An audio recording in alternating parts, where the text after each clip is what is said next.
სამი პატარა ბავშვი ცხოვრობს იქ, სადაც სიკვდილით ნაპრალებიდან სუნთქავს. ეს საქათმი არ გეგონოთ, ეს ხოხი მათი ერთადერთი სახლია. 5 წლის დიტოს ტვინის დაზიანება აქვს. მას ადამიანების ეშინია და ვერ ხვდება, როდის სჭირდება ტუალეტში შესვლა. საქართველოში ექიმები მას ვერ დაეხმარნენ, მაგრამ თურქი სპეციალისტები ოჯახს იმედს აძლევენ.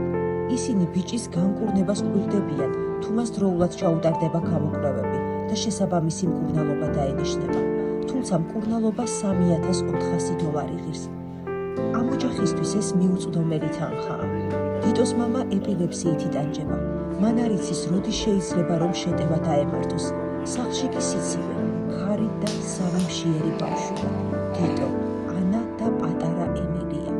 ზამთარი მოდის. თუ ახლა არ დავეხმარებით, შეიძლება მალე გვიან იყოს. მხოლოდ თქვენ შეგიძლიათ ამ ბავშვების გადარჩენა.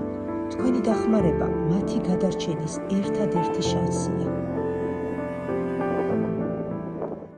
გადარიცხეთ ნებისმიერი თანხა ჩერნოვეცკის ფონდის ოფიციალური საიტის მეშვეობით.